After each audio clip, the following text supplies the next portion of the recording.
Good morning or good afternoon, depending on where you're watching this. Welcome to Wayne's World of Wealth Building. As you know, we've been spending the last 2 weeks putting together a 3-part program on how to persuade before you persuade. This is our final installment. We'll do a quick review and we'll make sure you start thinking about some options, opportunities, and places to go to build this to an even bigger position. In fact, it's becoming very critical as I see what's happening in the economy to think about some persuasion skills to get people to be persuaded to price properly. There's got to be some type of positioning pricing that's going to have to take place as it looks like we're going to be entering into a recession for the first time in several years after record inflation. We're pushing nearly a 10% inflation rate. And it looks like the Fed will be raising rates in the next few weeks by possibly as much as 3/4 of a point again, 75 basis points. So the need to persuade people to price correctly and position themselves to be in a market where there's going to be some changes. And we're going to talk probably in the next few weeks about recessionary pricing, because it's been kind of easy for some people to do a CMA these days or a market analysis when we're having such, I guess you'd say, expansion of multiple offers and everybody wanting something and there's a short supply. But more importantly, let's get to today's topic. Glad you're here. Look forward to persuading you to make sure you've been persuaded. What's my goal? As always, to fan that persuasion flame to such an intensity that the hot water of mediocrity is converted into the steam of outstanding success. Common sense says if you put a pot of water on a stove and turn the heat up, it slowly increases in price, in degrees, 100, 150, 200, 205, 206, 207. It starts taking longer and longer to get there. But eventually it gets to 210, then 211. You can feel the bubbles. You can see the bubbles. And all of a sudden, what you have is very, very hot water after all that effort. But if you just go one more degree, one more little degree to 212, you created steam. And steam has moved locomotives, has sanitized countertops, used on floors, carpets. Steam is so much more powerful than hot water. So let's take it to that one last degree today and convert the hot water of mediocrity in your persuasion and persuasion skill set into a steam of outstanding success as you persuade. So a quick review is probably in order. We'll jump through some slides we looked at. We'll take a few moments to talk about some in detail, but for all practical purposes, we're ready to cover the success principles. We gave you some shortcuts to persuasion. Just a reminder, those are key components. Likes, likes. People need to be proven that you are a trusting person. You need to show some consistency so that you look the same all the time. Back to likes, likes. Got to prove your authority as an expert by understanding what's going on and explaining to people what's happening. And then the principle of reciprocity and scarcity. Persuasion is the art of getting what you want. And so persuasion is a way to influence and persuade people to get what you want so they get what they want. It's a science. It's got a lot of ethics behind it. It's very simply geared towards some theories of ethos, pathos, and logos. We also talked about the reservation value, the ZOPA. I can't encourage you enough to spend some time at Harvard's program on negotiation or possibly attend one of my certified negotiation expert designation courses that's going to be on Zoom and in your area. Watch for it and learn reservation value and the ZOPA. And also the most important thing I feel I've covered in the last 2 weeks is making sure you always create an expectation sessions. Take them on that safe island and let them know what they can expect. Sometimes it's bad news. As you well know, some people don't know how to handle the failure of multiple offers when they lost. It was devastating to some people. Persuading people in an expectation session makes it much easier to receive bad news. Understand the power of empathy, which is not sympathy. It's still the number one sales emotion. And these are challenging times. We need a lot of empathy with people, especially. So persuading makes it happen. We also spend some time just common sense persuasion principles. What you're going to be offering them, the bigger the benefits at the least price or cost to them, the greater the value. They're much easily persuaded. If you do not have lots of benefits, you're not going to prove a lot of value. Even at the lowest price, you still have to have lots of benefits. And at the highest price, you have to have even more benefits. And people will pay for good quality. People will pay for good expertise. People will pay for good professionalism. Your mind works in certain ways. People buy on emotion, the right brain, justify on feelings, the left brain. Left brain logic, right brain emotions. Please remember, as we finish this 3-part series, manipulation is not the key. That's the competitive mindset of many weaker negotiators. You, as a collaborative negotiator, as a collaborative persuader, with using persuasion principles, will create a positive process that avoids manipulating people. Salesmanship is sometimes called the art of gentle persuasion. And my mentor, Zig, says it best. You can have everything in life that you want if you just help enough other people get what they want. That's your business plan. Are you helping enough people to reach the goals you set way back in last October as you get through the beginning of the second half of the year and finish stronger and smarter? And then the first real component of persuasion is understanding the SAM concept and the fact that people have a stand or a stall. And please remember this. That's the first step. Don't get hung up on their stand or on their stall. What they're doing is hiding for whatever reason, the real reason they don't feel they can make a decision right now. That's all it is. It's kind of like a hesitation. They're hiding the real reason they don't feel they can make a decision right now. They are hiding their real feelings.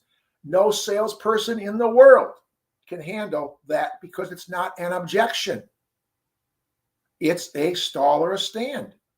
Focus on their interest and add multiple options to add value. Make the pie bigger. Bill Fisher and Roger Urey created Getting to Yes, the first book that helps you understand this. Take a moment to read it. We showed you the fact that persuaders get so much more benefit by asking more and more and more questions. Many people used to ask me in my really mindset of talking to clients, why do you always answer so many questions with a question? I looked at him straight in the eye and said, why shouldn't I? See, I can't learn by talking. I learn by listening. You, by listening, are learning. Remember, periodically people need to be reminded to make sure that what you're saying is what they heard, and what they heard is what you meant. And obviously, if you're not providing a test for understanding, you're going to have a hard time getting to the persuasion phase because you haven't persuaded them. And then above all, as you finish your safe island, as you finish your presentation, summarize, review, clarify all the typical closing tips you've learned in many sales seminars for so many years. Collaborative tactics do exactly that. They look for interest, get rid of that stall or hesitation or stand. They explore by asking questions, clarifying. They're very silent so they can listen. They're very fair. They work on emotions, not on logic. And they try to make the pie bigger by packaging issues. And above all, as we talked about with Stephen M. R. Covey's book, they build trust. They build trust. That seems to be the key to the whole package. Persuasion skills will multiply if you can build that instant trust. Because as Zig says, if people like you, they'll listen to you. But if they trust you, they will do business with you. It's so much easier to get a signed buyer agency agreement or a long enough listing agreement that makes sense with absorption rate pricing to make sure you're giving yourself enough time to market, merchandise, and manage that property. if they like you and they trust you. And there were some myths that came out of the book by Stephen M.R. Covey and the reality. And so I would encourage you. We looked at these before. You get a chance to quick peek at them again today before we begin our last part, that there are a lot of myths. And I think that's what his book does so well. It exposes the myths. And he really talks about, again, the two major dimensions, your character and your competence. Only you can answer the question about your character, your integrity. But it's necessary for trust. You can always increase your competence. You're here. For some of you, maybe the first time you heard the word persuasion, maybe the first time you're spending as much time on persuasion skills. So knowledge is not power. Knowledge is only potential power. It doesn't become power until you use it. So you got to be competent, confident, and natural as you present your persuasion mindset to be able to persuade those people to do what's in their best interest. And once again, Stephen M.R. Covey's book is great. If you want to go back in history, read his father's material, Stephen Covey, on the 7 habits of highly effective people. Not efficient people, effective people. That could be a whole weeks of learning in the future. So that's where we left off. Are you looking to the side or are you looking straight at me? Here we go. How do you spell success? Well, it looks pretty simple. 2 C's, 2 S's, a U and an E, starting with an S. But no, you spell success C-O-N-T-R-O-L. The goal of a persuader to become a persuader is to stay in control. That's success. But to make it, I think, easy and memorable, and keeping it short and simple, in Wayne's world, the KISS technique, keep it short and simple. We're going to take a look at each of the letters in the word success to help you build control. But let's look at control for a moment. What really is control? There's future control. See, my persuasion skills, if they're done right, help me to persuade in the future. There's an efficiency and effectiveness of controls because you can see you are gaining trust and being liked. And there's also certain standards and principles that we're going to talk about. But my gosh, so many years ago, Ben Franklin, Poor Richard's Almanac, a must read if you've never read that book. Teaches you a lot about selling and a lot about life. Poor Richard's Almanac has helped me do so many more things in my life in Wayne's world. But when you persuade, speak of their self-interest, not of logic or reason. That's what Benjamin Franklin said years ago. When you persuade, speak of their self-interest and not their reason. People buy on emotion and justify on logic. How much of your persuasion or your persuasion skills as you begin a presentation, whether it's a buyer counseling session or a seller counseling session, is built on self-interest motives? You've got to have a lot of things going for you to bring enlightened self-interest, because some people don't know what they need or what they want or what's best for them. That's why you are the professional. You are the expert. You've done certain things other people haven't done. This week, last week, and the week before are 3 of those. You've got to help people be enlightened in their self-interest motives. And boy, there's so many words there that I think are important. Gratification, simple concepts, relationships, selfishness, the philosophy of it. There's that expectations in the top right. Some people use the negative greed. Some people are a little bit rational, but the bottom line is they need to see the benefits and then they get the gratification. We like to be self-gratified. We like to know we're doing well. We like to be praised. We like a lot of things. So self-interest is a pretty critical aspect of making sure you're persuading. And boy, no one better than to teach you the process than Abraham Maslow's hierarchy of needs. Many of you, maybe all of you, have seen this in theory, but look at what's up here now. The needs impacted in Maslow's hierarchy by owning a home. The physiological needs, the place to sleep, the place to create a family, the place to store your clothing, the place to enjoy a meal, the basics.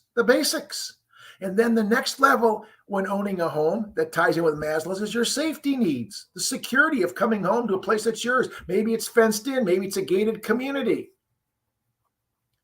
Maybe it's been taken care of nicely with various kinds of environmental things in the home to take care of your health. Could be air purifiers, ozone generators. What are some of the safety needs? And then you move up to the real level of where I think Maslow says it separates those who want from those who are willing to do what it takes to get. The loving and belonging. Boy, that's what a home is for. The loving and the belonging.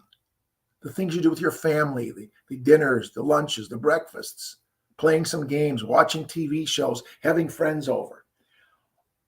Your home and selling a home should be trying to adapt many of the things within the home, the features, and turn them into benefits that find places in Maslow's hierarchy of needs. And ideally, it's to get to the last two levels. Maslow's concept of self-esteem, the status, the recognition, the freedom of being a homeowner, and then self-actualization. Just to be just so happy, pleased, and just enjoying every moment, every minute you're home. You've got to build that into the process. Now, that's Maslow's hierarchy of needs. It hasn't changed in gosh knows how many years. But I spent some time creating my new hierarchy of needs. Yes, Maslow's are there, but Wi-Fi and a battery are really basic to me. I don't know about you, but if my battery goes or I can't get Wi-Fi someplace, wow, I'm way at the bottom of the level. That's even worse than no food. And it's sure not safety. So I love Maslow's 5, but maybe in Wayne's World, don't forget about the Wi-Fi and the battery. This is today. This is today. With that said, the S in the success process is self-interest motives. You've got to make sure as you ease people into working with you, ease them into signing agreements, it's in their own self-interest. What words, what phrases, what adjectives are you using to create a feeling that what they're doing is best in their self-interest? Once you've accomplished that, and sometimes that takes a long time, and before you get into uniqueness, let's go back and make sure you realize self-interest could be a large part of your safe island, letting them know what's going to happen and where it's going to go. But then at some point you ease into and cross into a way that shows you are bringing them some tremendous value. Your benefits exceed your costs. We just looked at that slide just a few moments ago. Your benefits are exceeding your cost. That's the uniqueness. Is it your designations? Is it your market share? Is it your list to sale price ratio? Is it your negotiation skills? I just saw an ad with an agent who put out her list to sale price ratio of 116% in the month of June. Well, that may sound unbelievable, but in today's market, it wasn't that hard. She didn't have to do much negotiating as much as she gave people what they want because there was a scarcity. But her skill set still must have allowed her to convince them where they should go, how high they should go, and what the power is of not losing this property. And the price it only may add in a monthly payment by going up an extra $5, $7, $10, $15, $20,000. It's going to be spread out over a lifetime, or at least until they move. So at some point, you've got to look at, from a persuasion process, what can you pull out of the commodity market, all the houses they've seen, of all the agents they've talked to, of all the things they've heard, and bring them into the specialty market, why it's you and your marketing, your merchandising, your management skills in helping them buy a home and or sell a home. What do you have that's special and adds great value to your skill set? Because other things being equal, people buy from somebody they like and trust. Every agent in every MLS all has the same inventory. They all have access to a private listing network if it's available. They all have access to all the database. So it's not like one agent has a better advantage than you. If you're in a single office with just you have same access as somebody who's in the biggest office in your market share. So understand, self-interest motives are critical. You got to appeal to the self-interest, but more so to make yourself seem credible. What can you say about you other people can't say about themselves? What can you say about your company and your office that other people can't say about their company and their office? What is going on in your company, in your market share? We know some companies pride themselves on being a technology company. Some people have market share. They control a tremendous amount of listings in a zip code, a neighborhood, a subdivision, and individual agents. We call that market penetration. What is your market penetration in the area you consistently market to? Call it a farm, call it a gold mine. I don't care what the language is. Those 100, 300, 500, 700,000 homes you market to. Those places you're on in social media. What pulls you out of the market of all the other people? Is it a color? Is it a phrase? Is it a mindset? Is it the quality of your work? Are you specializing in certain price points? See, pinpoint pricing is going to be a big part of the next 6 to 8 months, if indeed what looks like a recession is going to happen even sooner than we thought. Will depend a lot on what the Fed does in the next session. So once you've established the ability to make yourself unique, and that's been called the unique selling proposition, the USP, it's now become what's called unique value proposition, the UVP. It started as a USP. It started by a gentleman I am so honored to say I spent some time on face-to-face, eyeball to eyeball, learning it directly from him. His name was Rosser Reeves. Rosser Reeves was working for an ad agency, and he's the one that created the unique selling proposition, the USP. Read about Rosser Reeves in his advertising career and USP. You'll have a good history of what the UVP is that we tend to be using. It's really the same thing. The uniqueness that says you're different, you're able to have value, you can sell, and P, the proposition is it's believable. Your information is believable. It's honest. It's trustworthy. There's integrity. There's character. It's like the E.F. Hutton commercial. When E.F. Hutton talks, people listen. Well, how about you? When you talk about real estate, do people listen? How many people think of you as my realtor? That's my realtor. Who's that? Oh, that's Wayne? No, that's my realtor. That's pulling you out of the commodity market of all those agents into their mind, the specialty market. Your name comes up first all the time. Taking those 2 points and moving forward, we start to see communication. Your words, the words you say. Words are windows. Words are windows. You can see through a person by the words they choose, by the language they share. And I don't mean a foreign language or a second language. I mean the language. And part of that is your voice and face inflection. We talked in one of the first or second sessions on this topic, what I call the triangle of effective negotiations and persuasion. Using names, pronouncing the names correctly. I met a lady this morning. Name was spelled Z-A-R-A. Would she pronounce it Zara or Zara? I didn't know. So I said, hi, My name is, and you are, and she said, Zara. Now, somebody else might say Zara. I have two friends. Both spell their name I-A-N. One is Ian, one is Ian. It's not a good thing when you're trying to persuade or persuade people to be mispronouncing their name. Let them share their name with you before you have to guess. Or maybe somebody else knows how they pronounce it before you talk to them. I apologize sometimes when I see Ian and I might say Ian or vice versa. You know, it always confuses me, guys. You both have great names, but you different pronunciations. And we smile and it's a laugh. But names, voice and face inflection,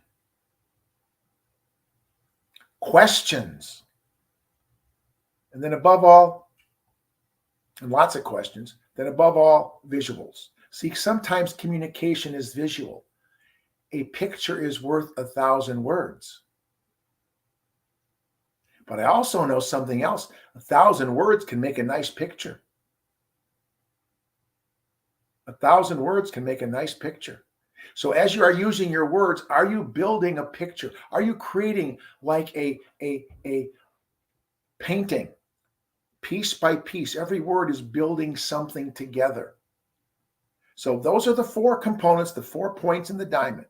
Use their names, voice and face inflection, lots of questions, and as many visuals as you can put your hands on. And there's some tremendous ones out there. Your companies have great ones. There's programs available. Above all, understand the power of communication. And remember, the goal is to make sure that what you say is what they heard, and what they heard is what you meant. See, there's a lot of cross misconnection in communication because people say one thing, but somebody hears something else, or people say one thing and somebody hears it the right way, but they don't understand what you meant. And they don't ask all the time. So that's where the clarification comes in. That's where that test for understanding comes in a few slides ago. Those are all powerful concepts that you have to adapt in being a good communicator. And there are loads of communication styles. I learned the Johari window, Johari, the Johari window, Joe Luft and Harry Ingham, how to go from closed communication, I don't know, you don't know, to I know, you know. And everything in between. Because sometimes I know something you don't know. And sometimes you know something I don't know. And in fact, in communication, if I know more about you than you know about me, I am in control. On the other hand, if you know more about me than I know about you, you are in control. How do you spell success? C-O-N-T-R-O-L. I'm hoping this is making tremendous sense in your head. I've got to learn how to be in control, and I can do that by communicating, testing for understanding, asking questions, and bringing in the 4 points in the diamond that we just talked about. Can you feel the power of being a good communicator? Can you feel the power of being effective before you're efficient? See, communicators put effectiveness first and efficiency second. I just mentioned a few moments ago, I work on the KISS technique. Keep it short and simple. No sense complicating things. I was talking to a guy this morning at the gym. He was talking about the scapula. And at first I'm thinking, what's a scapula? And then he said, oh, the shoulder. Well, why didn't he say shoulder? I'm not a doctor. I was thinking of spatula when he said scapula. He's talking about a shoulder. Communication is a powerful tool.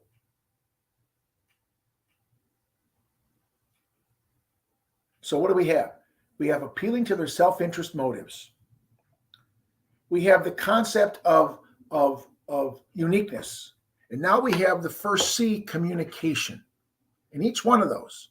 And so take a moment, Read some good communication books, but I love Joe Lufton, Harry Ingham, the Johari Window, because I see the power of control, especially in our jobs, especially in our career paths, especially in our task of helping people get what they want, whether it's a buyer buying their home or a seller selling their home.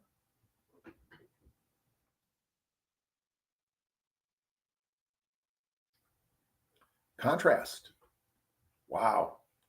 That's what really makes a difference. There was a book out years ago called The Hidden Persuaders by Vance Packard.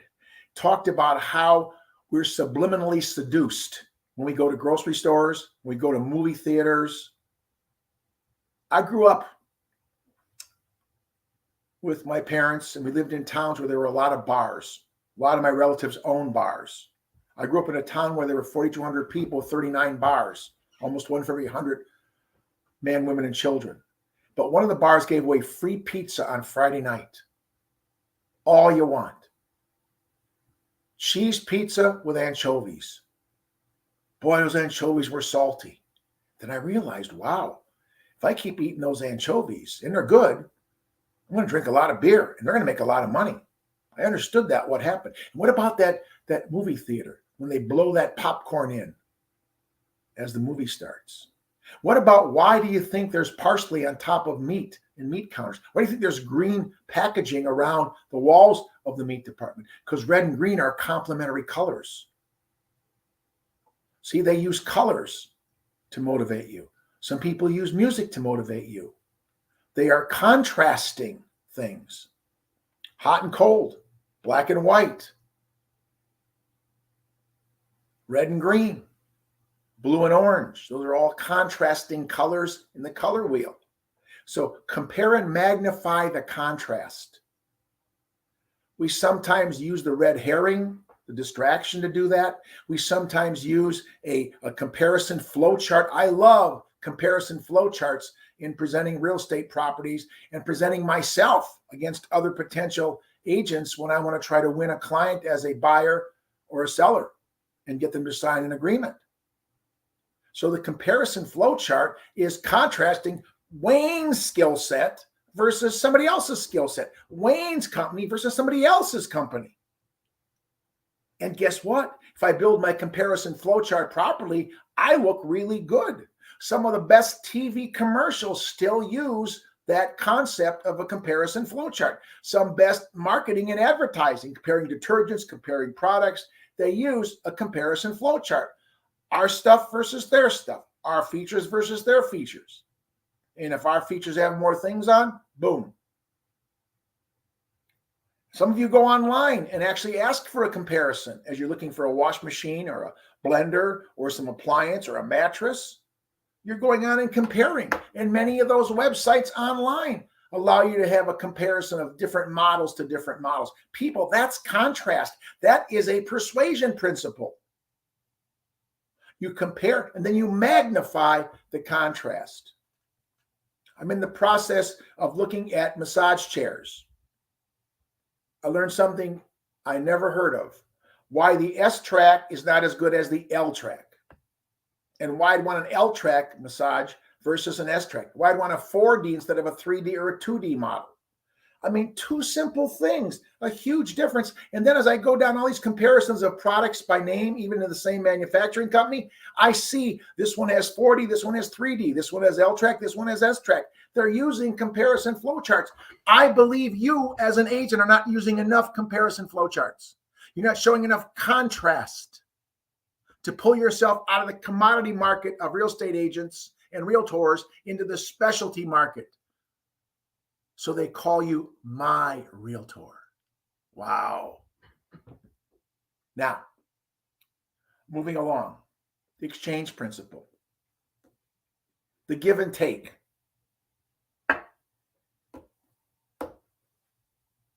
The process that says, if you answer me, I'll answer you. If you give me, I'll give you.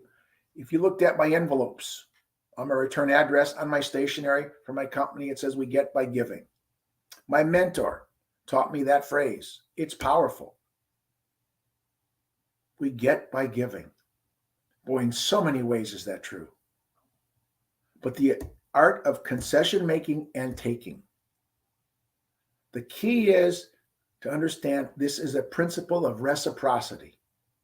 You always will try to get something in exchange for offering something else. Example, somebody calls me and says, hi. I say, hi, this is Wayne at On Track Realty. I was calling about the ad I saw in the paper for the yellow house on Easy Street. Oh, great house. Can I answer any questions? Yeah, how many bedrooms does it have? It has 4 bedrooms with a big master suite. Do you need an eat-in kitchen or a formal dining room? I answered a question. I asked a question. Oh, eat-in kitchen would be perfect. Anything else I can answer? Yeah, how big is the backyard? Well, the backyard is really, it's a 1/4 acre lot. So there's probably enough to do a number of things. You're not going to put up a tennis court or a golf course. Are you concerned about a finished basement? Ooh, that would be nice. Sure. Yeah. How many car garage? It's 2-car garage. I just got some information. I asked some information. And I keep doing that. Pretty soon, they're going to stop and I'm going to stop. My goal is to turn that call into a walk-in. That's all I want to do. And if I answer questions versus, oh, you'll have to come in. If I answer and give and answer and give, I get by giving, I get by giving. I'm protecting their interest, but I'm combining different value elements by making and taking. I'm giving, I'm getting. I'm giving, I'm getting. I always want to try to get something in exchange for offering something else. It's called, in psychology, the principle of reciprocity. The exchange principle, as we call it, as I call it. So now look what you're building. Just in the few short minutes we've been together, you've got looking at their self-interest motives, their uniqueness, their communication skills with you, the contrasting you create in the presentation, and now getting and giving and getting and giving and getting and giving. That's the exchange principle. Powerful concept because you're gathering information. The more information you get, the better the decision you can make for them. What's in their best interests? Boom. Now, we're getting close to the end of the word success. So we got 2 S's left. One of them is sameness. There's 3 L's on the left there. It's very simple. Likes, likes. I attribute the success of my multi-unit buildings, 6, 12, 18 buildings, to letting the tenants select the other tenants. I rarely advertise. Rarely, unless it's a single family. If it's a duplex, if it's a quad, if it's a 6 flat, if it's a 12 flat, whatever it is, the tenants likes. Because if they like them, they're going to recommend them. They're going to make sure they do a good job.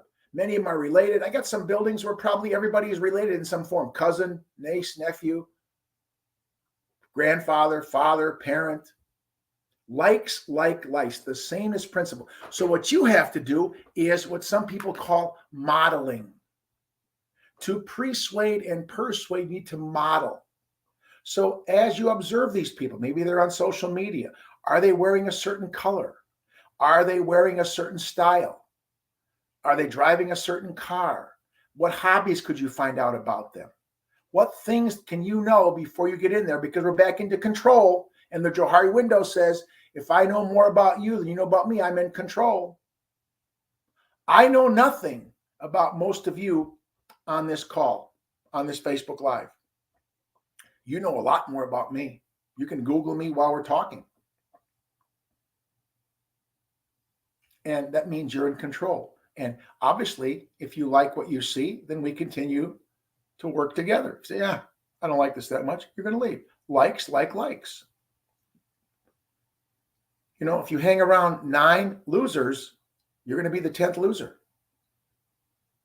If you hang around 9 winners, I guarantee you'll be the 10th winner. Same as principle. You don't have to agree with it, but gosh, does it work. Likes.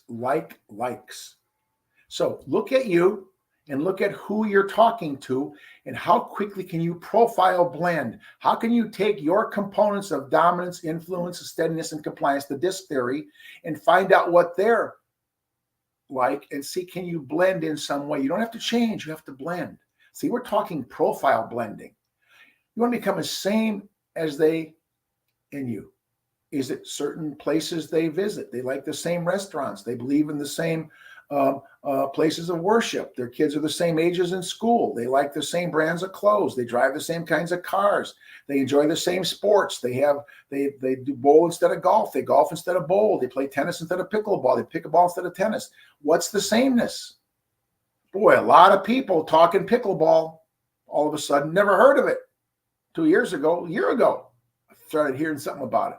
You know, boy, if you don't know about pickleball, I went on the pickleball channel on our cable station just to learn more about pickleball. Likes.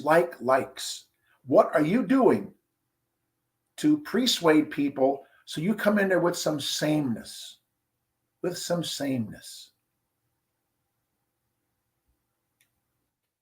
the last S is sound logic. Remember, people buy on emotion, but they justify with logic. See, when people buy without logic, their numbers aren't nearly as solid in their purchase, in selecting you as their agent, in buying a certain kind of, or selling something or whatever it is. But with logic to justify, because that's all it is. We're justifying our decision to buy here or sell this or take that price or go up in price, whatever it is. Sound logic will show them almost 100% of the time that it's the safest, best thing to do. There's enough studies on how people without logic make poorer choices than people using logic. Just investigating certain things. I'm learning a lot. I know I'd like a massage chair. I have no idea which one I want. The price range is unbelievable from lowest to highest with some of the same features. Unbelievable. Huge. Talking to which dry cleaning company to use, which carpet cleaning company to use, which window washer to use. I got to have some reason. Maybe it's testimonials. So how are you developing sound logic for people that we're going to select you to be their buyer's agent or their seller's agent? Your persuasion skills to allow you to use persuasion skills will definitely build the sound logic up. And the sooner they logically like you, after they emotionally like you, the more simple the process will be for both of you. See, emotionally, they can like you. But rationally, do they like you? In fact, sometimes the emotional liking turns into the rational loving. Remember, love and affection is third on Maslow's hierarchy. Now, I don't mean love maybe the way you think about it in a sexual way. Just you can love in a lot of different ways. I love my agent. We actually have a company in my market area that uses love as one of their logos and slogans. It's very, very, very, very effective.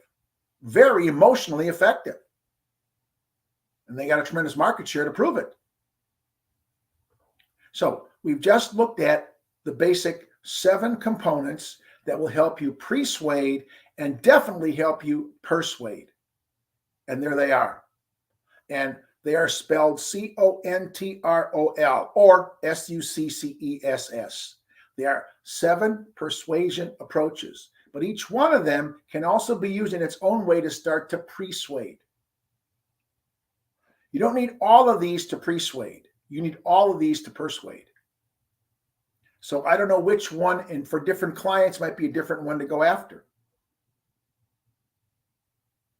Some people, just by the exchange principle, being on the phone, giving information, getting information, all of a sudden you turn that call in into a walk-in. You turn that call in into a walk-in, because walk-ins are what we're looking for. I'm not trying to sell them a house on the phone. I'm trying to meet them at the house on the phone. I'm trying to get that phone call to get them to come into my office or meet me someplace. CONTROL. I am confident that you will be in control if you can take these 7 components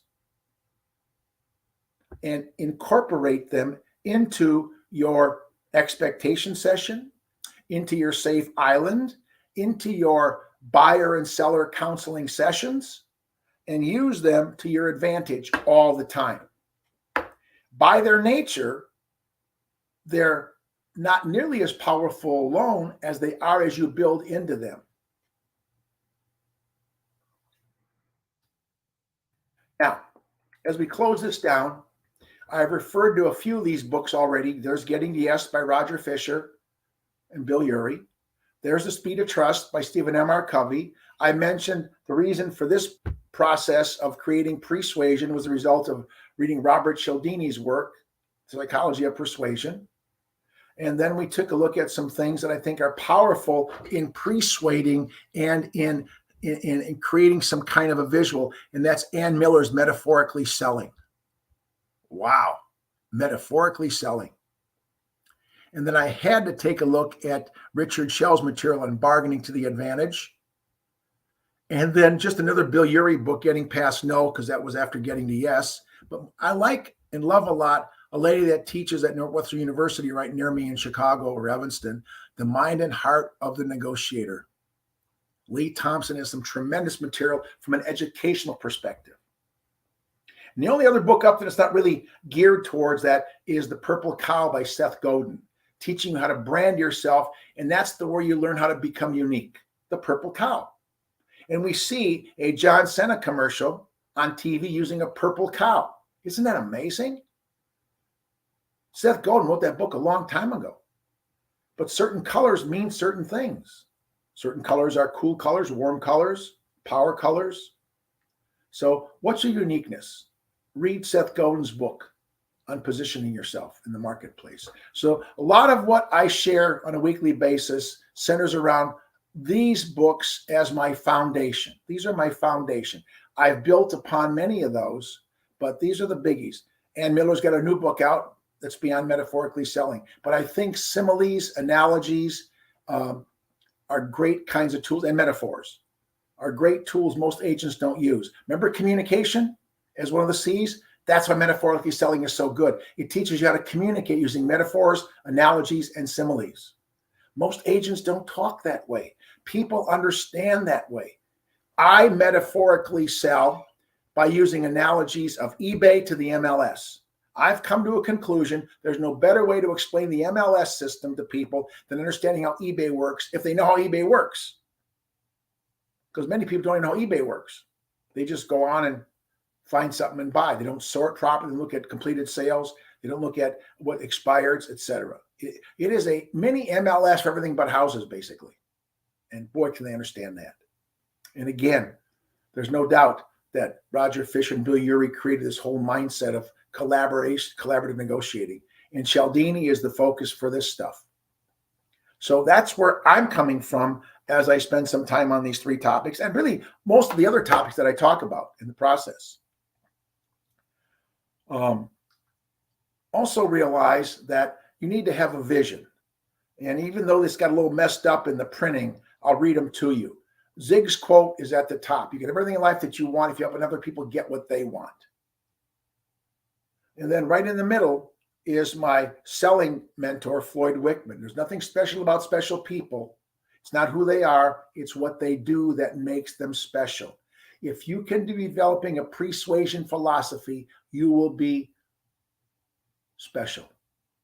You will be special. Now, my specialty is negotiation training. Wealth building, buying income property, and negotiations are my specialty. Many of you have asked about my designation to the Real Estate Negotiation Institute. It's approved for 8 hours of CE in Illinois. It's approved in other states for CE. Send me an email, send me a text message, send me a chat that you're interested in taking the course next time I offer it, either live or at Zoom, or I can bring it to your company. But the key to this whole thing is the heart of your persuasion vision.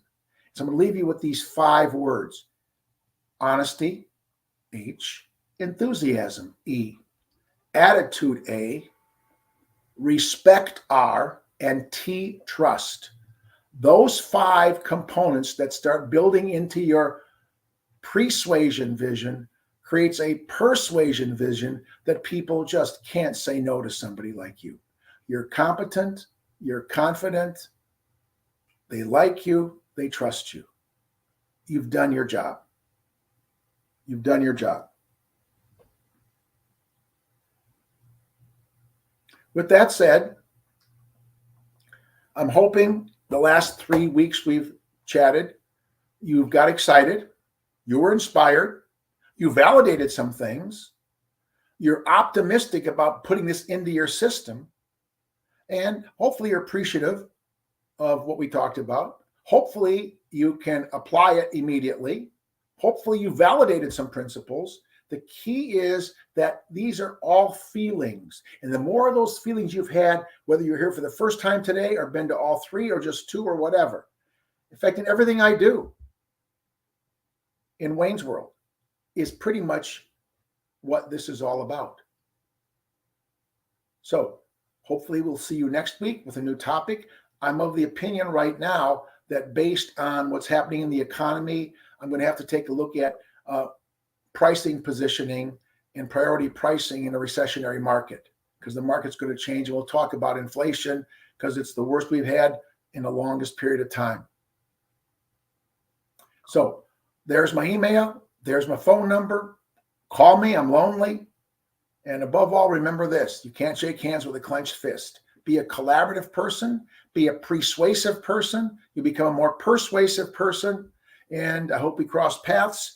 Enjoy this weekend as we're getting through almost the middle of July. And we're going to have some fun, I hope, because part of every day should be fun day. Every day is fun day, whether it's Monday, Tuesday, Wednesday, Thursday, Friday, Saturday, or Sunday. It's fun day. Been a pleasure. Thank you for being a part of my day. Hopefully I impacted you with something from your day, and you'll be a better, more persuasive person. Bye.